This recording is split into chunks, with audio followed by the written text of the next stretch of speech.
Hello guys, this is Maurya और हमारे YouTube channel पर एक बार फिर से आपका स्वागत है। तो दोस्तों, कैसे हैं आप? आई होप सभी अच्छे होंगे, मस्त होंगे, ज़बरदस्त होंगे। और यदि नहीं हो तो रहा करो, ठीक है। हमारा कहना यही है कि आप खुश रहो, अच्छे रहो, मस्त रहो, क्योंकि दुनिया में आए हो तो कुछ खुशी के पल जी लो। सांसें चल रही तब तक एंजॉय करो। तो दोस्तों, आज की वीडियो हम लेकर आए हैं एसएससी एमटीएस 2024। जी हाँ, एसएससी एमटीएस से रिलेटेड 2024 की जो रिक्वायरमेंट है, जो नोटिफिकेशन आया हमारे पास, तो उसकी रिगार्डिंग हम वीडियो बना रहे हैं। तो बात कर लेते हैं एमटीएस से जुड़ी और हवलदार जो इसके अंदर एक और जो पिछले कुछ सालों से ऐड हुआ है, तो इस पर हम बात करेंगे, सारी चर्चा करेंगे, जो भी इसके अंदर होना है तो सारी बात करते हैं बाय वन, ठीक है। तो शुरुआत करते हैं SSC MTS and havildar requirement 2024। जी हाँ, इसकी जो पोस्टें जो रहने वाली हैं 8,326 एमटीएस की, जो non technical and havildar in CBIC and CBN examination 2024। जी हाँ, ये इसका मोटा मोटा मैंने बता दिया कि इसके अंदर इतनी वैकेंसी, कितनी वैकेंसी हैं, 8,326, जिसके अंदर नॉन टेक्निकल और हवलदार की जो पोस्टें रहने वाली हैं। आई थिंक काफ़ी सारी पोस्टें हैं, दिक्कत वाली कोई बात नहीं, और इतना कंपटीशन भी नहीं है क्योंकि बच्चे सीजीएल में जा रहे हैं बहुत सारे एसएससी वाले। तो एमटीएस वाले अपना ड्रीम ज़रूर पूरा करें। तो आगे बात करते हैं इसकी एज लिमिट क्या है। तो यदि एज लिमिट की बात करूं मैं, तो एमटीएस की जो जनरली जो रहने वाली जनरल जो कैटेगरी के हैं, उनके जो देखो इन्होंने टाइम पीरियड दिया अब की बार, जैसे कि 2/8/1999 और 1/8/2006 के बीच में इनकी क्राइटेरिया होना चाहिए डेट ऑफ बर्थ का। कुछ स्पेशल कंडीशंस हैं जिसके अकॉर्डिंग, कुछ कैटेगरीज हैं उसके अकॉर्डिंग आपकी कम ज़्यादा हो सकती है, लेकिन जनरली यही बात कर रहा है, ठीक है।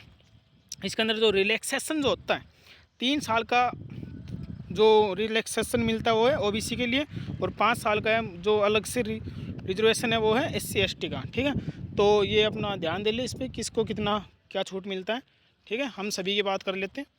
अगला यदि बात करूं हवलदार इन सीबीआईसी एंड एमटीएस, इसकी जो कैटेगरी है जनरल कैटेगरी, उसके अंदर एज क्राइटेरिया अलग है। जैसे मैं बात कर लूँ बोर्न नॉट ईयर देन, यानी कि वही सेम चीज़ है, 2/8/1997 और 1/8/2006, इसके बीच में इसकी जो बोर्न जो आपका जन्म है, जन्म तिथि जो है, डेट ऑफ बर्थ होनी चाहिए। इसके बाद आपको यदि कुछ रिलैक्सेशन मिलता है तो वो भी इसी प्रकार है, वही सेम है। 3 साल का जो है सीबीएस ओबीसी को एंड 5 साल का किसको है, एससी एसटी को, ठीक है। तो ध्यान दें, ये दोनों के लिए क्राइटेरिया अलग अलग हैं, ठीक है। अब मैं बात करता हूँ क्वालिफिकेशन। जी हाँ, बिल्कुल लोवेस्ट यू कैन से, कि सबसे कम क्वालिफिकेशन पे जो आज के टाइम में जो एसएससी यानी कि सेंटर की जो जॉब है तो वो है एमटीएस। जी हाँ, मेट्रिकुलेशन यानी कि 10th पास इसमें चाहिए, सिर्फ और सिर्फ 10th पास। जी हाँ, तो 10वीं पास आप होंगे ही, क्योंकि आपका एमटीएस ड्रीम है, तो एमटीएस में 10वीं पास होना बहुत ही ज़रूरी है, ठीक है। इसके बाद बात कर लेते हैं फ़ीस की, कि फ़ीस क्राइटेरिया क्या रहने वाला है। तो फीस में ये है कि इसके 100 रुपये तो हैं जनरल ओबीसी ईडब्ल्यूएस के। जी हाँ, एक बार फिर से सुन लीजिए, जो सामान्य यानी कि जनरल कैटेगरीज आते हैं, ओबीसी और ईडब्ल्यूएस वाले जो हैं, उनकी 100 रुपये फ़ीस रहने वाली है। इसके बाद यदि बात करूँ तो इसमें एससी एसटी और फीमेल कैंडिडेट जितनी भी हैं, इनकी कोई फ़ीस नहीं है, इनकी कोई फ़ीस नहीं रहने वाली, जबकि जनरल वालों की सिर्फ और सिर्फ 100 रुपये फ़ीस रहने वाली, वो भी मेल कैंडिडेट्स की।